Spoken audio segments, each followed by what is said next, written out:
Today, I've got quite a special interview for you. I met someone a few weeks back called Aaron Cordovez, and it was kind of interesting how we got talking, really. You guys can see Aaron. He's kindly agreed to jump on. I put together a map and graphic to show some of the biggest sellers on Amazon in America, on Amazon.com. And you can see the map. I'll put it up on the screen now so you guys can see what I'm talking about. And Aaron messaged me and was like, dude, what are you doing with this map? What are you doing with all that research? Because I think I'm one of those top 100 sellers. And, well, I don't really think I need to say anything more than that. So impressive. One of the biggest sellers on Amazon.com. Aaron, thanks so much for coming on.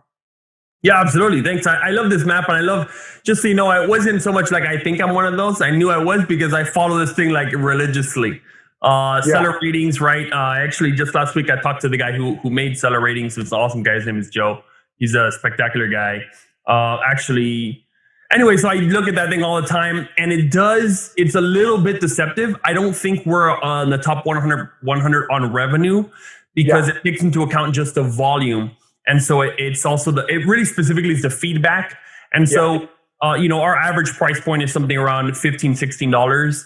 And so some people who have average price points of, let's say, $100, $200, $300, they might be selling, 1/4 of the amount of volume and still have more revenue. And so just full disclosure, it is not a revenue numbers. I don't think we're in the top 100 in revenue, but we definitely will be for sure. Yeah, I mean, dude, it's so impressive. When I put together the research to put together that map, literally the only sort of index point we could use, like you said, was the reviews and feedback. And we got all of that from Marketplace Pulse. I know you follow and share some of their stuff, don't you? It's a really, really cool website. So, Aaron, I've got loads of questions, and I'm sure people are going to get so much value from this. So thank you again for jumping on. But absolutely. Where did all this start? How did you get into it?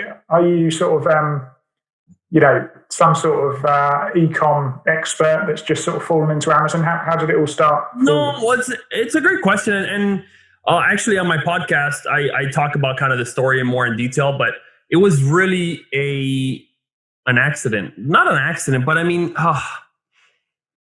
I never thought we would sell like this much. Let's put it that way, right?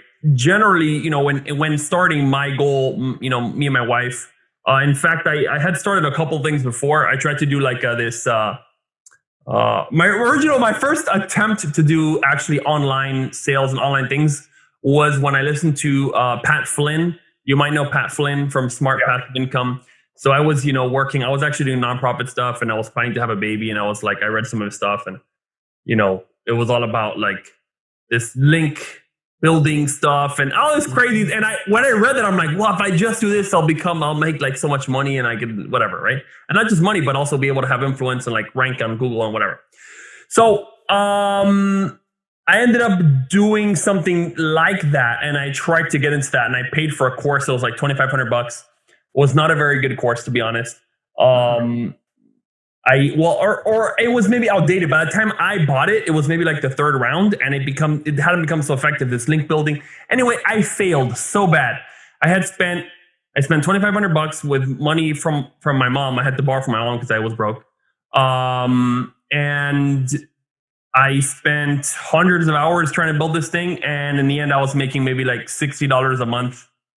In revenue, I think my peak was like $220 in a month, and that was like my wife was working, I wasn't working, I was trying to make it online, and it was a total disaster. And then later on, after like I ended up having to get a 9-to-5 because I had to get a regular job because I had a baby on the way, and it wasn't making it online like I thought I would. And then eventually, once I was doing computer programming and I was making pretty decent money, then a friend of mine told me about ASM. So I did start with ASM, Amazing Selling Machine, which a lot of people are familiar with. And it was just the introduction. And my goal was, hey, if I make $500 a month, and I was like, hey, if I do great and I do $1,000 a month, my current salary, is around $100,000. So if I add like a 10% on that, that's huge. that's enough to maybe do a vacation or maybe, just money to do anything, right? Just $1,000 is freaking amazing. Maybe private school for the girls, or I didn't have girls at the time, but I was going to have a girl, and now I have 2 girls. At the time, I was going to have 1. Okay. Wow. I said a lot in that response, but essentially the goal was to just make an extra $500 or $1,000 a month when I was sold ASM. And I go, good, if I invest $3,000, or I guess I paid maybe $5,000, but I got the guy to rebate me $1,000 because I knew he was making $2,000 on it.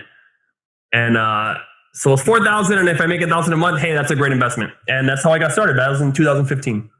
I mean, I'm blown away by that, because you were aiming for 500 a month. And I know what sort of level your monthly sales are at now.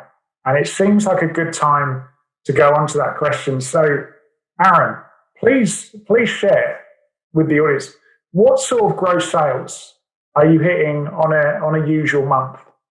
Sure. So usual, what's cool about this world of e-commerce is it's growing so fast that I don't even know if there's such a thing as a usual month. Because last year, usual month, I think, let me see, was probably around 600,000, 700,000 was a usual month last year. And by usual, I kind of like average.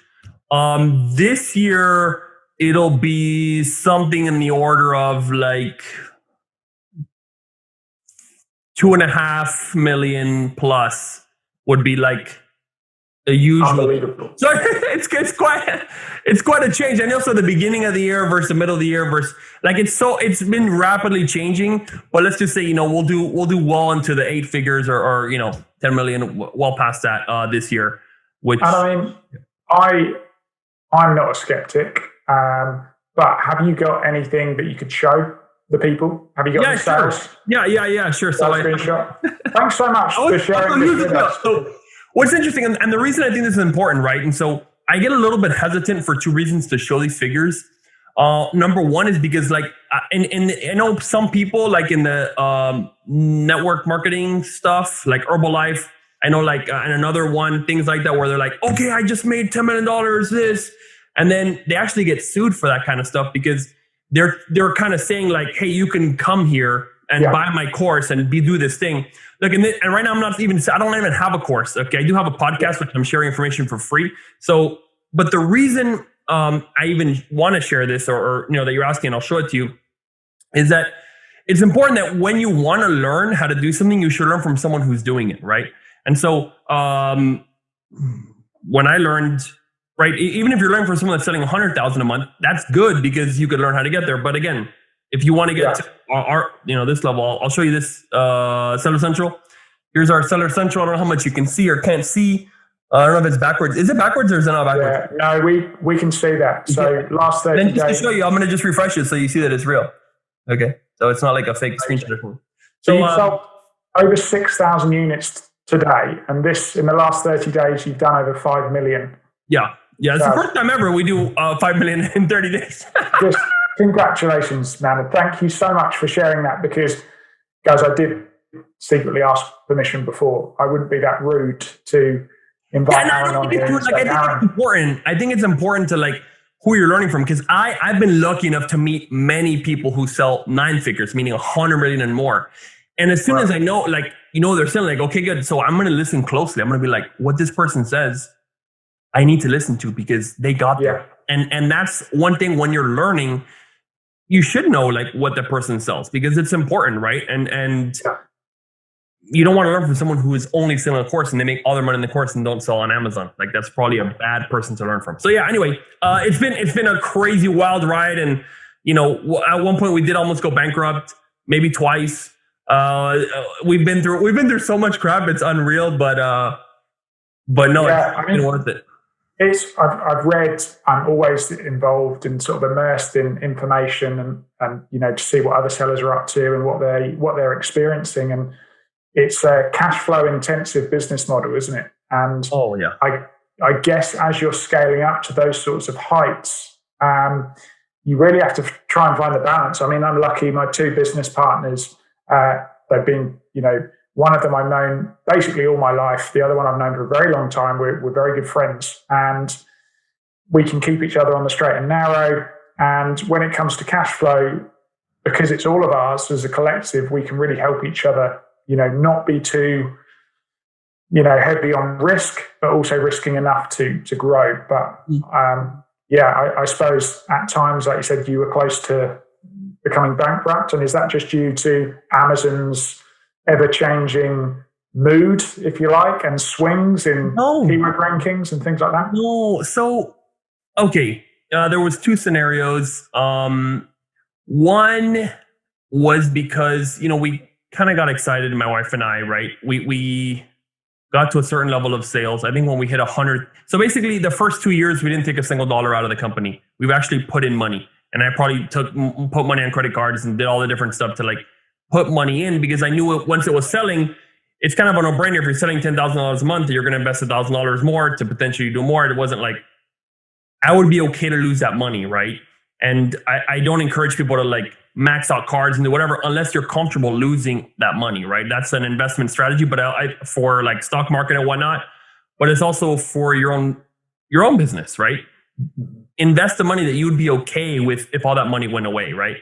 But at that time, I was making good money on the salary and was just investing money. So I probably put in, I don't know, maybe 20, 30 or 40,000 in the first year and a half, 2 years of my own money into the business, if not more. I wasn't very good with accounting. And that was my original downfall, where I was tracking mostly the revenue and not really the profit, and seeking oh my gosh, 100,000. And so when my wife and I, the company reached $100,000 in sales per month steadily for, I think it was 3 months or something.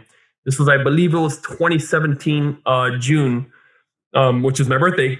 And I said, okay, good. And then I, quit my job at that time, and we hadn't taken a single dollar out at the time. So it was like, okay, we need to double down and make this thing keep growing and make it stable so we can, live off this money. And shortly thereafter, we hired a couple people and ads person, and basically the company, I was seeing the bank account was not very healthy. How are we going to do this payroll? And it was it didn't make a lot of sense because we're selling so much. So then I at the time, I was using a software. Now we created our own software called Samurai Seller that tracks this because it's so important. But at the time, there's a lot of softwares that do this kind of thing, okay? But basically, it's each product, okay, you have all the referral fees, you put in the cost of goods, then you put in any extra costs, and you can see what's your profit at the end of the day. And our profit after, not even salaries, just the cost of the goods, the ads, and the fees, we were doing something like $300 a day in profit. And I was like, oh crap, I'm paying the 2 employees, and let's say they're whatever they were making. I'm like, okay, I'm literally working for $10 a day. This is absolutely ridiculous. And so at that point, I had to do a huge pivot, and we let go of everybody but one person. And I think we had 2 or 3, I don't remember exactly, right? So we had an ads person, let them go, a listing person, let them go. And then I believe at that time, either we had just hired or were about to hire my brother, and did not fire him. So anyway, so we let go of a bunch of people. And then what happened, there was 2 things: overhiring and then overspending on ads. Because since we had this new ads person, the idea was get as much sales as possible. So we're actually spending a lot on ads, and it was really bad. So the fact that I wasn't keeping accounting at the beginning, it's okay if you do that, because I wouldn't have taken it back because I am where I am now. But the issue was keeping it in a personal bank account, not really keeping track of the profit, not doing a profit and loss statement, not having anything in QuickBooks. We were just winging it, okay? And then when we were mismanaging it, we didn't realize until probably a month after, or maybe 3 weeks after things were going bad, is when I really look at it. I really saw it and said wow, we're actually not even making any money. This is actually quite terrible. And so after we did that and did the whole stuff, then I started building a software with an old buddy of mine, Brad, who we were we need to figure out the ads. So I'm going off on a little bit of a tangent here, but essentially, no, it's interesting. Yeah, the software, one of the things that the ad person was doing was every change they were doing, they were putting into Airtable, which is Excel online, right? It's an Airtable, like a Google Sheets, and putting every change. and recording it and like, okay, how was the performance of the ad before and after? And so instead of like, we got rid of that person, then instead my buddy, we co-founded the Samurai Seller and we made the computer do that because that's an easy thing. Anyway, so we're just basically becoming smarter. Okay, so Amazon didn't change any algorithm or any keywords or anything like that. We just spent money that we didn't really have for salaries. We spent more on ads, and I wasn't paying attention to the profit. Because if you're only looking at sales, you're in big trouble. Because if you're maybe you had to reduce your price because of a lot of competition. Maybe you're overspending because you didn't really look at the profit. And next thing you know, your company's not making money. In fact, a friend of mine, I checked out their account. He wanted some help, and the profit margin at the end of the day was like 3%, which is terrible for a private label. Is absolutely horrible, extremely unhealthy. Almost for any business, 3%. So it's super important, and like I can't stress it enough. And that's why we even made the software to keep track of all that stuff. Yeah, I've seen Samurai Seller, and guys, I'm going to leave some links in the description below. I'm going to leave a link to the Ecomm Leaders podcast, which is Aaron's podcast. There's a load of really sort of interesting podcast episodes on there, and it's all free. So go and check it out. Make a note of that. And Samurai Sellers, I'll leave a link to that because although I haven't personally tried it out yet at this point, it looks to be some pretty sort of handy PPC automation software. Yeah. And I'll be happy to do a demo with you after this, or even do a live demo. Maybe if you have a demo account or not or whatever, but I'd love to show it to you one of the key things that it does now. So it started off as PPC and PPC kind of semi-automation. It's not automated at this point because it lets you make all the decisions. But right now, the thing that I use it like most deeply is the profit per day per SKU, because it has all of the stuff broken down by SKU, because on Amazon, it's almost impossible to get your spend by SKU. Then it has your fees by SKUs, your storage fees by SKU, returns by SKU, all that stuff. So you actually get a final count, profit per day, profit per unit, ROI, margin for every single SKU in your catalog. And so when you get like our size, we have literally hundreds and hundreds of SKUs. If you don't track it by SKU level, you might have products that are bleeding money and you don't even know. So that's one huge thing we're doing, in software. I'd love to show it to you whenever you want. Definitely. Maybe we'll jump on another video and then we can have enough time to go through and I can show all of our audience here what it's all about. Leading on really from that question, I was going to ask, and I think it's fairly obvious to me. So you're a full private label seller. Have you ever sort of tried any of the other business models like retail or wholesale? Sort of. So I did. So remember when I was like failing like terribly, right? With Pat Flynn. And look, I love Pat Flynn. The guy's a brilliant guy. Super helpful to so many entrepreneurs, and it really got me to try, And so I did try that link building thing, which I failed and I fell on my face and it was absolutely terrible. But I actually made a blog there that I later on used to launch the private label. So it was still helpful, right? I mean, it was a very tiny launch, but at least I had some leverage. And cool. So after I failed that, I kind of went back to Pat and I listened to more of his podcast and more of his stuff. And I was like, oh, he had someone on his show, something ABC wholesale. I forget. Anyway, so it was all about going to like places and getting products at like a 70, 80% discount, big lots, Target, all this different stuff. I did give it a shot. I even downloaded this. They had like this app called like Range or Scout, or I forgot, but it was a Scout Hunter something. Anyway, what it did was that you would go to the store, you'd scan a UPC code, and then it would tell you kind of the BSR, and then it told you the bestseller rank, right? So how well it sells. And I went to Target. This is kind of a funny story. So I ended up going to Big Lots and Target both, like the podcast kind of said. And I guess I must have opened a Seller Central account. I don't know what happened to it. Maybe I have a seller account that I don't even know about. That's pretty good because they go for like $3. Anyway, so I went there, and Big Lots, I didn't find a single thing. I probably had scanned like 100 products. They all sold like terrible, or there was no profit margin there. And I could barely calculate the profit margin, but I think on the show itself, something like try to sell it for double, and everything was not double. So anyway, I didn't figure it out. I did find the one item that was super promising and was so amazing. I was so excited. And it was a snowboard, because we're in Florida. Nobody buys snowboards. It's at like this 80% discount rack in Target. And I got the snowboard and it was a little bit scratched up, right? But I'm like, who cares? It's like a snowboard. You're going to get it super cheap. So I bought it and I maybe bought another couple items. Anyway, I went and I sent it into FBA and I sent the thing in, packaged it in a random cardboard. Like, I was like, how do I send it in? Like, what? Maybe I didn't even use the cardboard. It's a little bit, either I used cardboard or didn't use cardboard. The point is, I sent in this snowboard. And after a day or two, it sold. And I go, oh, damn, this is awesome. Like, I'm partying. Like, I made $15 or $20 on the sale of this snowboard. And then I want to say a week or two later, we got a return for it. And it said, like, this is used, right? So I lost all my money. I lost the referral fee. I lost all this crap. And I go, I hate this business model. It's absolutely terrible for me. I only had one product that was good. It was exciting. Then they returned it. And I can't do anything. So I'm not going to sell it used. I lost the money. It was a waste of time. So at that point, I was like, I don't think I'm ever going to do this reselling, retail arbitrage. There's no good stuff in the stores. And maybe someone can do it better, right? I saw this other guy who has a show and he buys shoes. Next time, maybe next time I don't need to do this, but maybe for fun. Shoes at Marshall's might be a better idea. That's what I saw one video. But yes, I did try retail arbitrage, which is reselling crap from Target. And I failed miserably at it. I was really bad at doing that. Yes. I mean, yeah, the margins, when you, like we were talking about earlier, are actually quite thin on private label. Once you start scaling up, especially as you start bringing people in.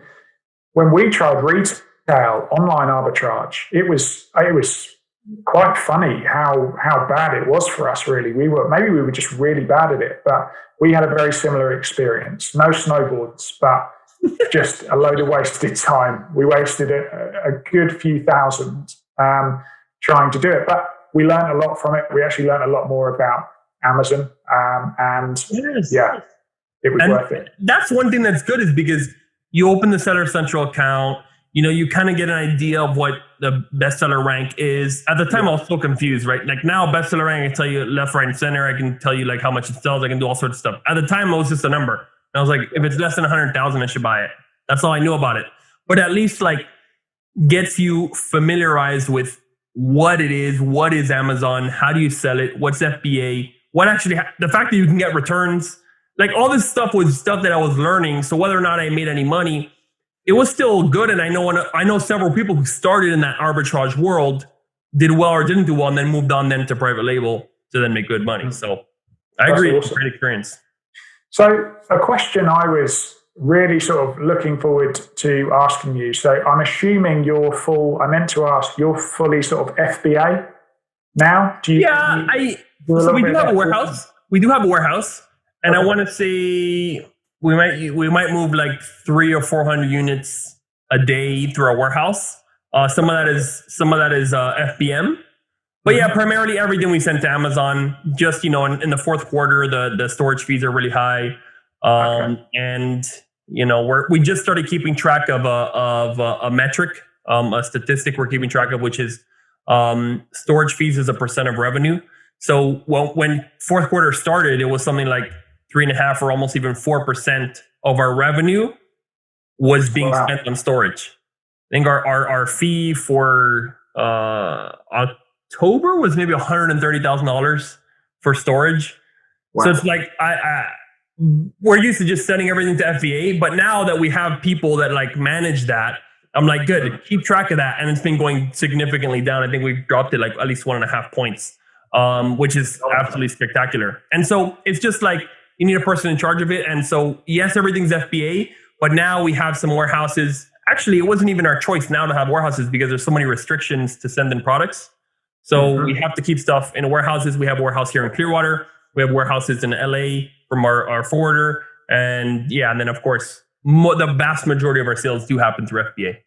That's awesome. It's so, to hear the sort of progression of where you've started to where you're now at with the warehouse. And that just sounds so fascinating to me, knowing that you get to that point where you're so big that you're utilizing a warehouse to save because your warehouse fees are that high. But amazing. So one of the things I was looking forward to asking was, and this is probably based on some of the things that I've learned selling on Amazon over the last probably year in particular. So your brand is your private label and it's your own brand. Do you have an audience for that brand outside of Amazon? And the reason I ask is because we are at a stage where we're so fed up with almost Amazon deciding if our product is okay, to stay at the top. And I understand it really does depend when a competitor comes in with a better product offering. It's only right that they should knock us off. Good. Yeah, that's true. But the brands that have an audience outside of Amazon do tend to do quite well on Amazon. So, yeah, I was interested to know, and if so, which of those audiences is sort of your favorite traffic source for Amazon? And how do you use that to help you on Amazon, if so? So I guess the first thing I just want to mention is like, Amazon definitely can do changes, right? And it could affect your business negatively, right? But the idea, and if you read like the values of Amazon or whatnot, customer obsession, all this stuff, like they're making all these changes for the customer. And it seems really kind of sad if it messes you up. But generally speaking, I mean, we've just been going up because we focus also on that same customer experience, having a better product, having the conversion rate. We don't do any sort of giveaways, product giveaways. We don't do search, find, buy. We don't do any sort of rebates, because what's happening is when you're mixed in, and maybe this is not the exact right answer, but this is what I thought of. When you mix in these fake metrics to Amazon, what happens is they want to figure that out, and they want to only have the absolute best natural conversion rate showing up at the top of search. So over time, they're going to get better and better at detecting these things. And you're going to be better off if you just do surveys to your customers. What is the best main image? Test out different images, add better video, keep improving your conversion rate, because the ultimate thing that gets you ranked is your click-through rate and conversion rate. And that's it, And then, of course, you could send fake triggers to it. But what that does is that when the algorithm adjusts, if they did a good job, people who are doing that are going to go down in the rankings. So the ultimate sort of like way to fight back is to keep it as clean as possible. And so again, that's why we do the ad software and the ad stuff and the launches and ads only launches. And that's what we preach all the time, because if you play that long-term game with Amazon, they're going to reward you. So then back to like, do we sell off Amazon?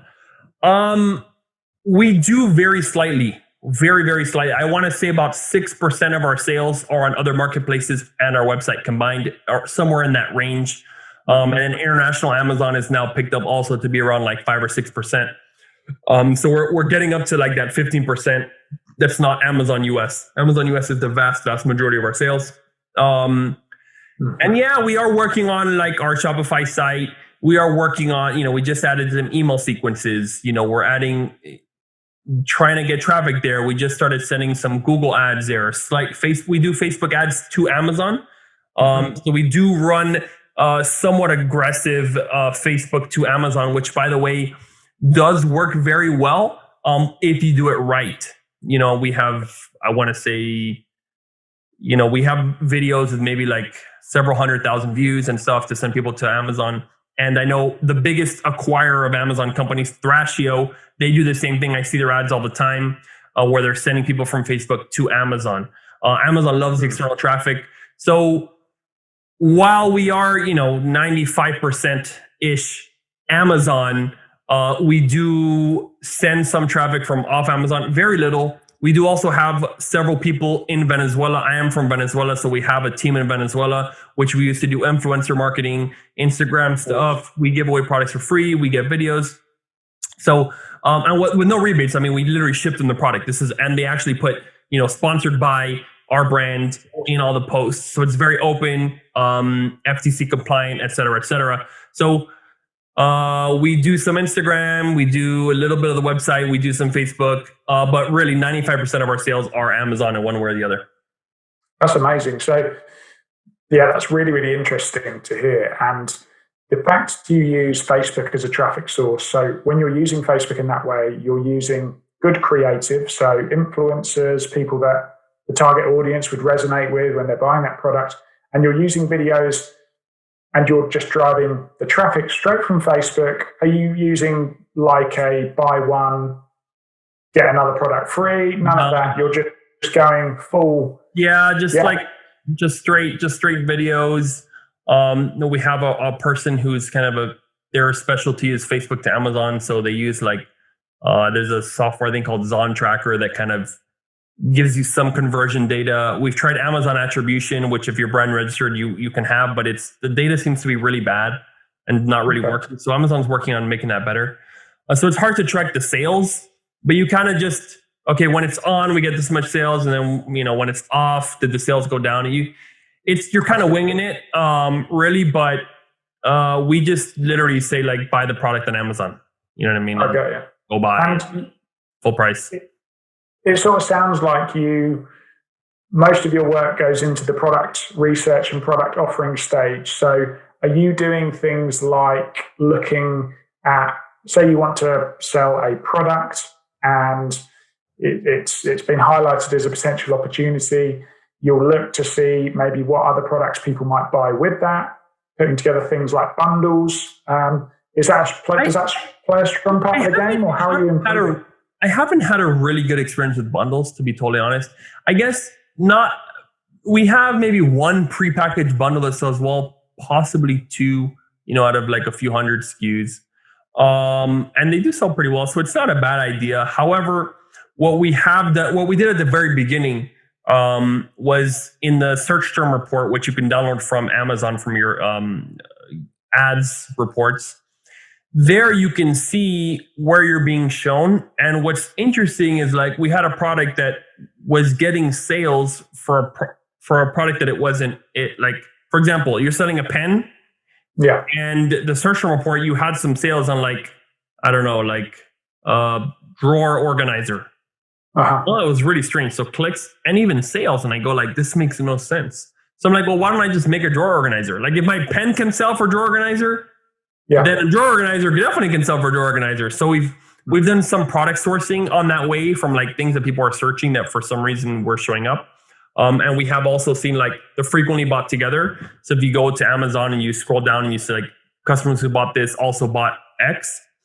We've also sourced products in that way. So if you're selling a pen, they're well, people also buy a notebook. Well, go source a notebook, because then you can, you hopefully can take that same spot and frequently bought together. You can take those complementary ads in the auto section, for example, with a complementary product rather than your competitor. So we've done some sourcing based on that. Especially at the very beginning, that was definitely what's the next product you should do to stay in your brand? Just go to frequently bought together. And if you're selling a pen, it's a notebook. Why don't you do a notebook? It seems to make sense. That's cool. So yeah, I take it, other products you're sourcing, are they from China? Are you importing, or are they a lot from the US? We're probably, I haven't done the exact math, but it's probably 90% China, if not more. Same as us. Yeah. Yeah. Well, and we have some products from Mexico, Taiwan, where else? Oh, US. We're starting to do a couple of US. So we are doing some other ones. We've gotten quotes from Japan. It just was not very good. We've gotten samples from Turkey. It was not very good. I mean, again, I'm sure there are good places there. And I even tried to source a couple of things in Venezuela. It's just very tough to even export from there. Primarily China. I mean, I've been to the Canton Fair. I went on a trip called China Magic with a good friend of mine, Athena Severi. She leads that trip. Right now, there is no China trips, right? Yeah. But when it's open again, we'll probably go back. We're planning to go this year again. That's awesome. So it's an amazing insight. So thanks for sharing that with us. And when it comes to China, are you having the factories? Because of the volumes you're doing, maybe the relationships you built? Are you spending a lot of time not selling copycat products, but taking a product that is doing well on Amazon, and how are you tweaking that product? Are you doing anything to it, or a lot of the time you're just making sure it's good quality? That is a fantastic question. And in fact, I talk about this kind of a lot, which is you need to have a reason for the person to buy from you instead of your competitors. Always. Right. And clearly for a lot of new guys, if there's newer people listening to this, a huge mistake I've seen people make that are newer is that they make a product that's exactly like everybody else. And that might be fine, actually. But check this out. Let's say everybody's selling, a pen. Okay. And everybody's selling this pen. It's a kind of a fancy pen. Everybody's selling it for $19.99. Okay. Now you come in, you make the pen, and it's the same exact pen. And then you come in and you go, well, at $19.99, I only make $2. I want to sell it at $24.99. So now you have the same pen as everyone else, and you have a higher price. And then after a while, you notice you're only selling 1 unit every 5 days. And then 2 months in, you go, crap, I'm going to pay storage fees. And then you lower your price to $21.99. Then you go, no, $19.99. Then you end up lowering your price to like $9.99 just to liquidate it and lose less money. And then you go like, sorry, no. If you have the same product as everyone else, and some people might hate on me because it's like maybe bringing the market down, but if you are not going to innovate, you better at least be the best price, you see? Because there's then a reason for someone to buy your product. Yeah. So you need to have a reason, whether it's something that someone can see, which is going to be you have maybe a different variation, you have a different color, you have a different size, you have a different model, or you have the best price, or you're including something as a bundle, like an extra thing. We have a pen, but it also includes like a refill. No one else has a refill. I remember one time there was some random stuff, like you saw a pen and it comes with like a fork or something. There's some people who do like these random things, and I've seen a few of them sell. I don't recommend that as a strategy, but there needs to be some reason. And the problem too with like lowering your price later is that when you first launch, you have the most visibility. Amazon's going to give your product a try. You have this honeymoon period, right? Which is like the period where you can actually rank fastest and best because Amazon's giving you a shot. So if you like want to have high margins at the beginning and you don't want to go with a lower price, you're going to kill your honeymoon period and then you won't have a chance to get back up with a low price. So what I recommend is, yes, you can tweak the product, right? And I really think color is a great thing to change to improve a product. Yes, you could do a model. We have a couple of patents. Okay, so we do invent some things. There are some good firms. I forget we've used the one firm for one of the stuff, and I was going to give the name, but I forgot it at this exact moment. Anyway, so you can have like a design firm. You can have a different color. And you could also do the same. If you found a good factory, they'll have catalogs and there'll be products that are not yet on Amazon. So if you're selling a pen and then like they have this crazy, maybe not a Christmas pen, but maybe they have like, I don't know, a pen that has triple refills or so whatever, but it's a new model. So a lot of times these factories, they are innovating, but those products don't come off the shelf. Because if they have, let's say, a garlic press, their newest model of garlic press, all their current customers are happy selling the ones they used to sell, and nobody takes that new model. So an easy way to innovate, right? You're not really creating a new product, but take something that the factory is trying out and you try it out, right? That could be one way to innovate. And the bottom line is, though, whether you're creating a new product, totally like you're using a new model, or you're literally inventing a product, or if you're launching the same product, maybe you could just change the color. But if you do something that's good, but don't make it too crazy, like sell something that people are buying, you know what I'm saying? Like, yeah. And then if you are going to do a super like plain old copycat, which we do, by the way, we do have products that everyone else has, like everybody has. But if sellers? What's that? Are they good sellers? Yeah, some of them, not all of them. But we have one that probably sells, I want to say 150 units a day. And it literally has existed in the market for 20 years. The same exact thing. It's the same that everybody has sold, but for whatever reason, we're able to get it like number 4 in the subcategory. And it's the same. There's nothing different about the product, nothing. But we started off at a lower price than everybody else. We do the good ads. We do have the video for it. You're going to need maybe the thing you do is that yours is similar to everybody else, has a low price at the beginning. You have a video. The other people don't have a video. The images they have are terrible. Your images are pretty good. But if you have like someone who has 10,000 reviews, their images are amazing. They have a video and they have like a $19.99 price, and you're going to try to come in at $25.99 with no video, bad images, and no reviews, you have no chance. So you need to have a reason for people to buy from you. That's what I pretty much tell anybody. Love it. That's, so insightful. And a question I had, and I wonder, you deal with China a lot like we do. Have you struggled with the compliance side of things? So we found some good suppliers, and over I think in Europe, some things are a bit stricter, it seems, when it comes to certification, testing reports. One of the problems we found as we've gone along is finding a factory that you can trust. Okay, you can do that. You just need to speak to a lot of them.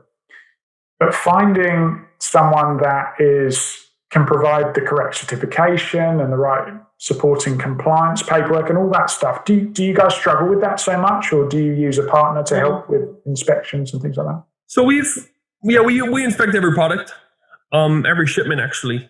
And in some cases, if we've ever had a problem with a product, we only have one product like this right now where we inspect every single unit. So generally, I'm not sure how many inspection companies you're using or if you are, but there's like a standard, I think it's called AQL maybe. Yeah. And so it's kind of like you're expected to maybe inspect 3% of the units or 2% or 5%, something like that.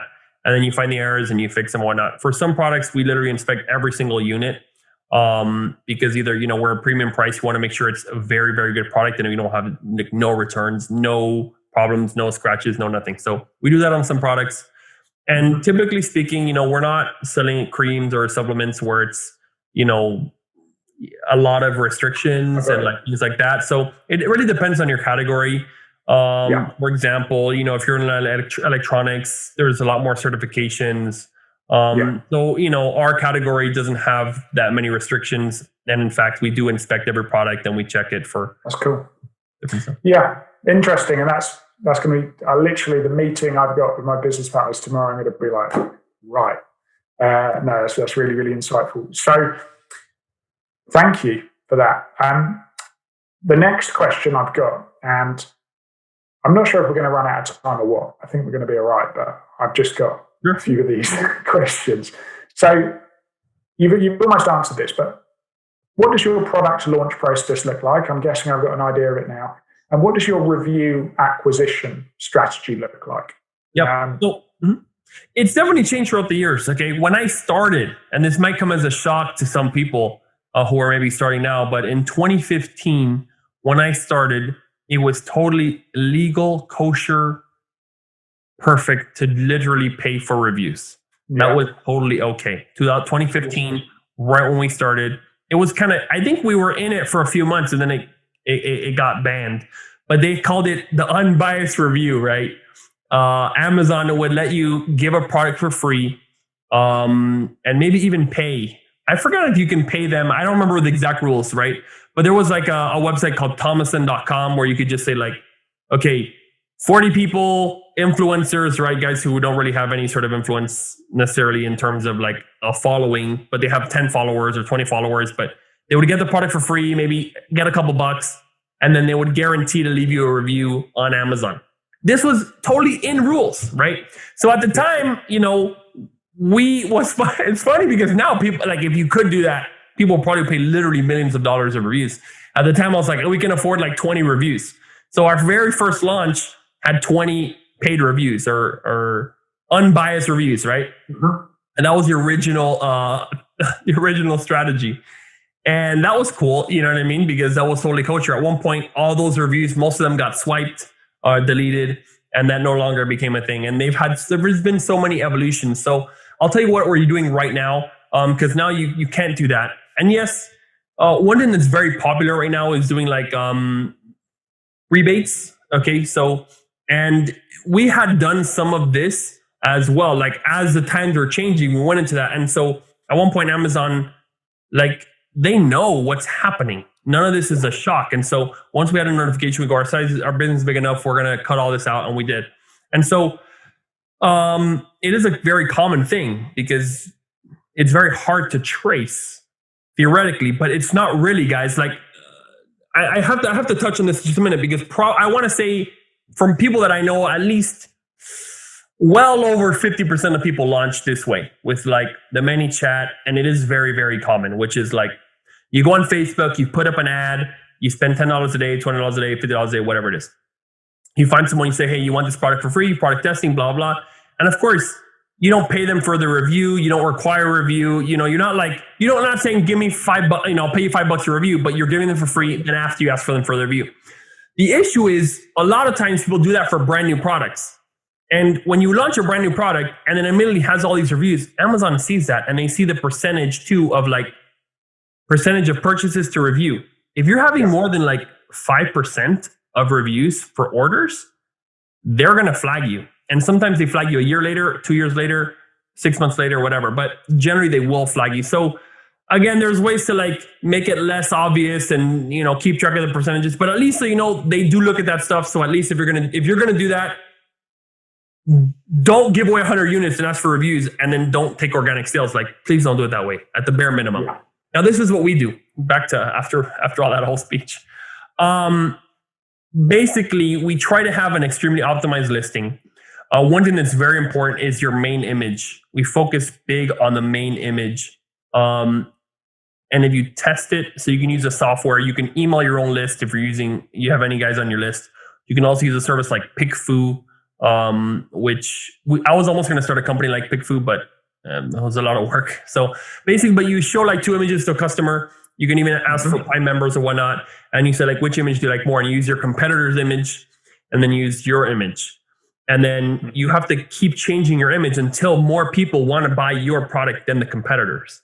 Because what happens is when you start off, you have no reviews, they have reviews. Okay. They have that. So what you can't do is have worse reviews and the worst image and the worst price. So what you can control is make sure your image is better by surveying and asking your customers. This is a super key thing we do. We do not launch any product until we've actually surveyed that image against the main competitor image, and we make sure ours wins. And we try to win by a margin of, let's say, more than 15%.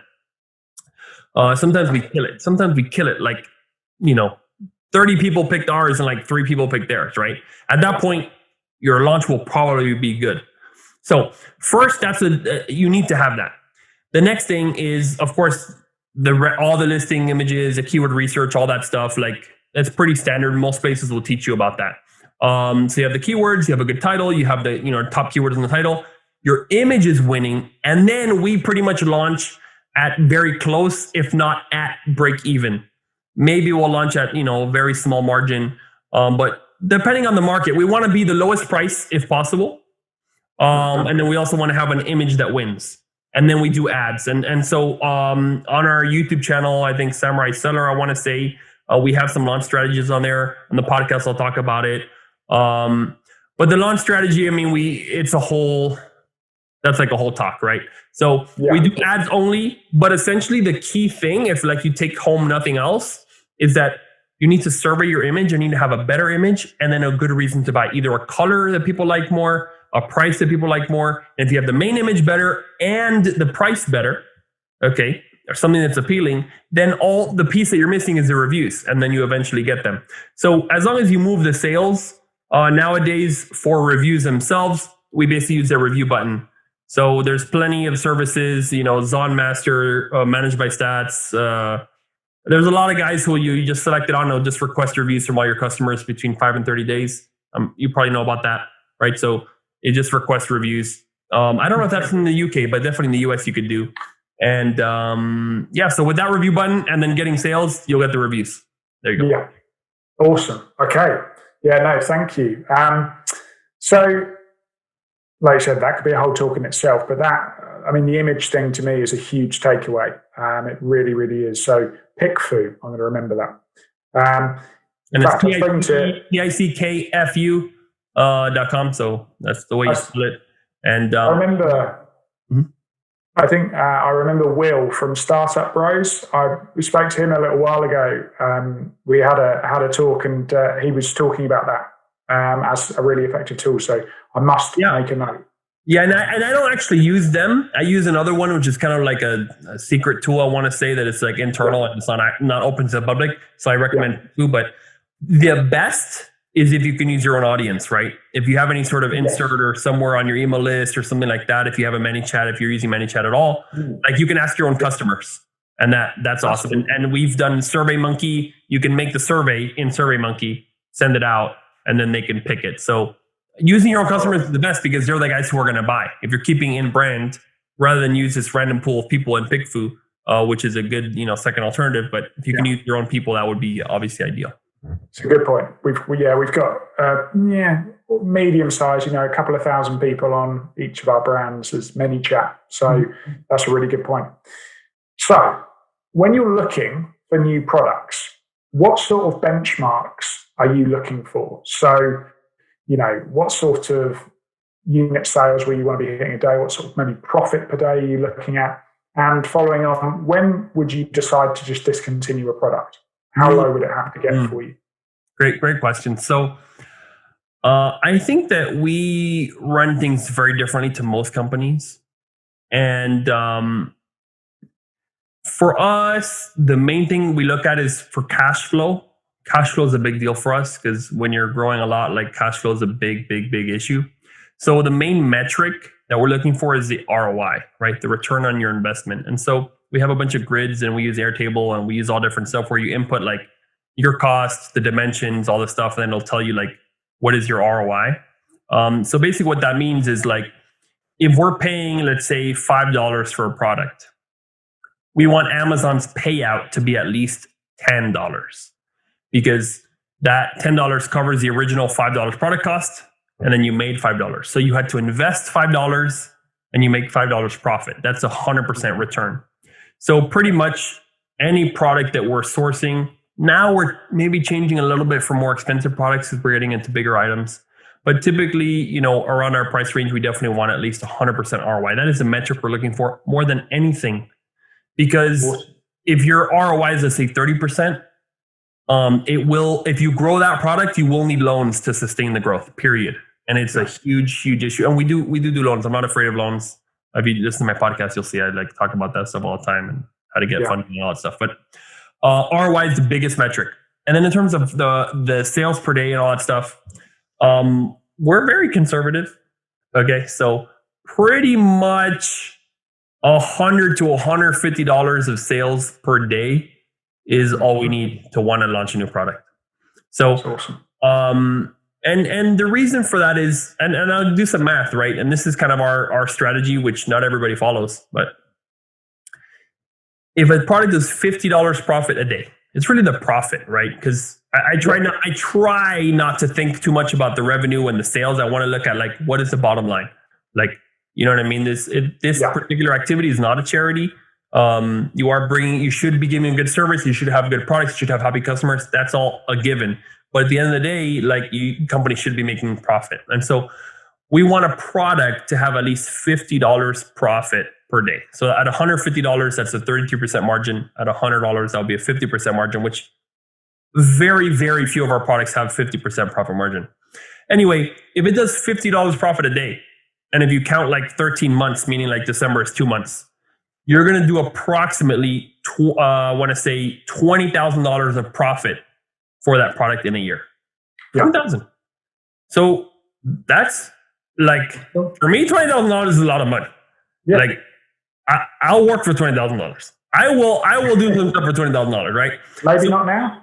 Yeah, definitely still now. We push it so hard. We pushed it for us. One product getting to that $50 a day. By the way, we do bonuses for our people. We do all sorts of different stuff when we get to that $50 per day, because there's a huge achievement. It means that product is $20,000. And even if the administration fee and employees and all that stuff, let's say it takes half. Okay, that means that $10,000. 10 products is 100,000. 100 products, that's $1 million. 100 products, $1 million a year. Even at that rate, that's fantastic. I mean, come on, it's $1 million. It's a lot of money. So if you follow that same formula, $50 profit a day, let's say you had 1,000 products, right? Yeah. That would be $50,000 profit every day. So that would be okay. Exactly. You see what I'm saying? Okay. I'll be fine. So for me, a lot of people are like, well, I want to go these big products and Hero and blah, blah, blah. I'm like, dude, $100 a day in sales, that could be just fine. That's awesome. That again, it's just great to hear from the mouth of someone that is doing so well and has obviously scaled this into a big time business. It sounds like you've got a lot of the same principles, or maybe we've got a few of the principles in mind that you've got. So that's really encouraging. So if There's two more questions. Sure. Then we're finished, and I'll let you get back to your busy day. This is fun. I like doing these types of things. You know what I mean?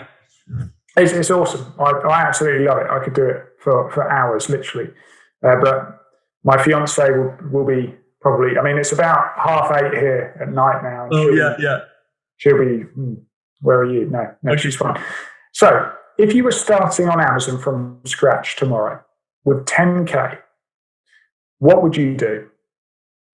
Sure. So, and then just as a note on that, our original investment was less than 5,000. So the ASM, I want to say I think we paid 4,000 and got $1,000 rebate. So it was like maybe 3,000, something like that. Pretty sure that was the cost. 4,000, 1,000 rebate, 3,000. And then our first product cost was around $900.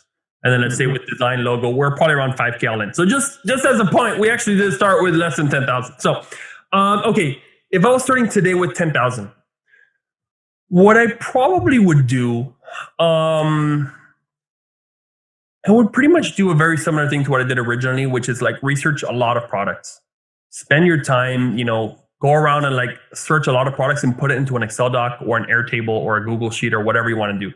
Put the product, put the cost, put like what it's going to cost you this, the fees. And the fees are a little bit hard to calculate, but even like product cost versus fee, your margin, even if you didn't take into account like the fees, as long as they're similar size products, the fees will be similar. So similar product, all the product cost get quotes from Alibaba, at least a basic one, like a very first quote, and just immerse yourself into the products until you find one product that's like, wow, this seems like a good opportunity. There is a reason for people to buy this product from me. Maybe everybody has, this product and you have one that has like a cushion or something that no one else has, or maybe whatever it is, but you're going to look and spend time to research the market and get familiar with who's selling, how's that product going, make sure it's not a fad, see like long term. And essentially what I was looking for was like a product that I felt, and this was kind of a fluke, and we haven't always done this, right? It's not all the products, but luckily our first product, which is still selling extremely well today, we did do this. We found a product that was sort of undervalued, that the top seller, the quality was not as good as this other one, which at that time was maybe like number 20 in the subcategory, but the product was just superior, but the seller didn't do such a great job marketing it. So it's kind of like I could do a service as a seller by getting this product, which was functionally superior, to market it better and get it to the top. And so you're just looking for some sort of opportunity, meaning you could do a service, right? You could bring a product that's better. You can bring better colors. You can do a better size. You can do something that doesn't, something that lasts longer, something that's more durable, whatever it is, and have a good margin on it. What's interesting is when we sourced the first product, the calculator for the fees was broken. Okay, so I don't know if you know, but right in the managed inventory, it has a fee preview, right? And up until very recently, the free preview included your price and not the sale price. I think they fixed it. But like, let's say you're selling a product, for $10. The referral fee is 15%. It's $1.50, right? But if your price was $30 and your sale price is $10, the referral fee would show as $4.50 rather than $1.50 because it would use that your price figure. Anyway, the point is that Amazon was giving the preview being extremely like way higher. So when I was doing that list myself, a lot of them were like negative profit because I had like these higher prices. So anyway, the point is I was confused in a way that made it seem like I was going to make way less profit. So eventually I picked a product that had an extremely high margin because I was actually confused. So it's kind of like a funny story. Like it's good because I was like, well, I'll make like $2 or $3 per unit. Wow, that's amazing. But in fact, it was like $8 a unit because it was ridiculous. The point is that I didn't stop until I got something that was profitable, and it was crazy. So it took me a while to find something that would fit the criteria that I thought would be like I can at least make some money. Yeah. So if you're hard on yourself and you keep looking, you probably will find something that you think you can make some decent money. There's an opportunity in the market. And then if I had that 10K, I would probably spend most of it on product, to be honest. Like probably, I wouldn't put 10K on one product. I would probably put on an original launch, $2,000, $3,000 for the first order to give yourself room. If that fails, then you still have the next 3K for another one. If that one fails, then you still have another 3K for the other one, designs, etc. So I would probably spend around $2,000 to $3,000 on like the first order. Try to do is something valuable, either variations or something like that. And then, just launch and just get up there as quick as possible, because so many people will buy a course and then never launch a product. So just how that I failed with a snowboard, I think that if people fail with their first private label product, they still learn something. And then the second launch can do better, right? And if not, the second launch doesn't do well, then the third launch. But don't like chicken out, right? There's if you don't quit, you can't lose. That applies to Amazon like anywhere else. If you do not quit, you will figure out a way to sell. Because the moment you quit, that's the time when like you've now picked your path to not sell. But if you continue to go to sell and sell and sell, it might take you a year. It might take you 10 years. I don't know how long it'll take you. But if you do not quit, you cannot fail. That's awesome. Well, thank you. My last question, and I promise this is the last one. Sure. And then I'll leave you alone. No. Can you tell us about a product that was a complete fail? Ooh, complete fail. Can you? Sure. If you can't, I can. Maybe just all of them. Maybe none of them. Check this out. So it's interesting. Yeah. So it's one product we've discontinued, and actually we probably saw some in the warehouse in there. Quite terrible.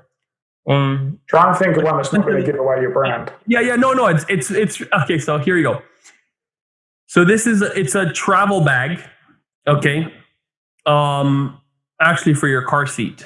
Okay. So when you're traveling international, whatnot, and I guess the product died now also. Right now, no one's traveling.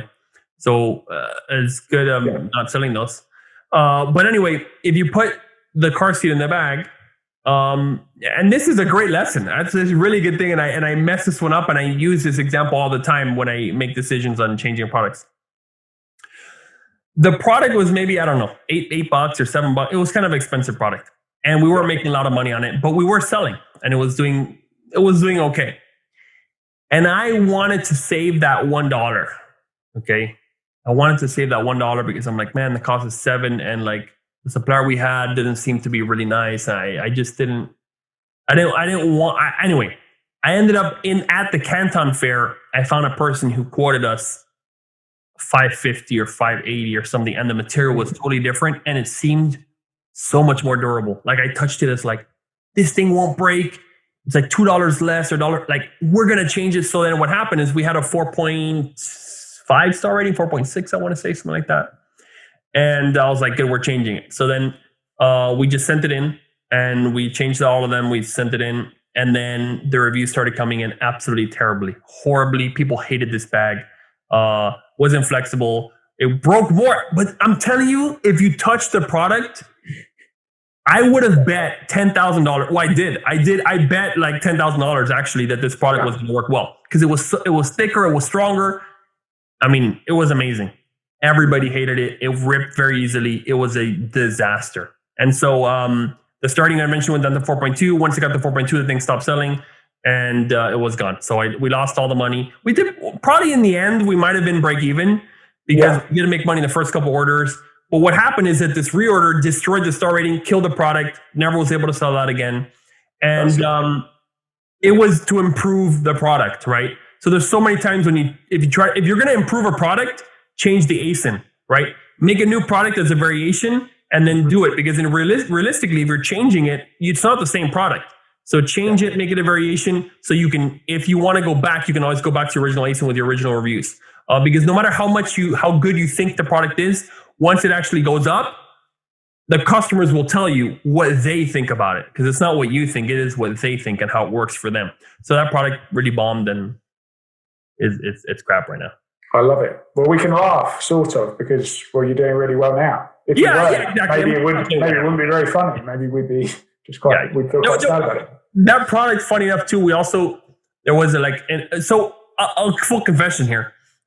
Back like at the very beginning, there was this article from Amazon that they said something like the image, once you upload your image, then it's free to use from affiliates and this. And basically they said like, once you upload your image to Amazon, it's not yours anymore, right? Mm-hmm. And I was like, well, I'm an Amazon affiliate. Like I'm an affiliate of Amazon. And so I actually took a few images from competitors and then like just used the image. People had done it to me and then I was just like, cool. And people like they wrote to me and I'm like, look at this. And I sent the quote from Amazon. Oh my God. I was like totally like, this is totally legit, guys. Like Amazon says I can use your image. And anyway, so we got legal notices and this. And anyway, later on, it became much easier to shut people down once you have brand registry for someone using your image. And, we shut down people using our image and like, they're like, what do you mean you can't use your image? Like, anyway, I've been there.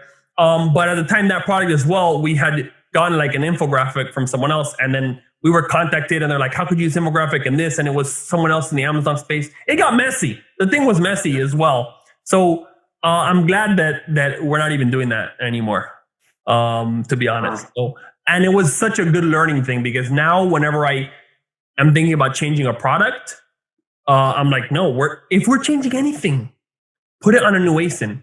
And then if you feel like it and that new ASIN does well, then you can maybe send it in on the original ASIN, which again, with all the terms of service that Amazon has, like it's interesting. It says if you change anything, I believe Amazon even says if you change the packaging of a product, you need to put it on a new ASIN. Pretty much nobody follows that. And I've actually talked to Amazon on the phone. I'm like, listen, we had this product, we changed, let's say the way it worked. And they're like, yeah, you're supposed to do it, but Amazon on the phone, they're like, but you don't have to. You don't have to do an ASIN. So anyway, it's all at your own risk if you're going to change ASIN or not. But like, if you're changing the product, absolutely 100% change ASIN. That was a really, really good lesson that I learned. Yeah. Well, that is awesome. And you've been so generous with everything you've shared with us. So yeah, I'm going to take this opportunity to say thank you for taking some time out of your day to jump on. Thanks for reaching out to me and asking about the map, because otherwise, we probably wouldn't have got talking. Yeah, that was brilliant. That was brilliant. Mm-hmm. Yeah, we should do some more of these in the future. We can keep in touch, and we'd obviously love to have you back on and get some more of this insight from you for free, because it's great. But yeah, guys, make sure in the description below you check out Ecomm Leaders Podcast. It's a really good one, full of loads of useful, valuable lessons in there, and the Samurai Sellers software, which we will jump on and do a demo video at some point. Also, guys, if you haven't done already, subscribe to the channel, because I don't know why you haven't done that if you haven't done already and you're still watching at this point. This is a long video. So good point, guys. Absolutely subscribe to Nick, and then feel free to check out the stuff. Hope this all helped, and see you guys later. Aaron, you're the man. Thank you very much.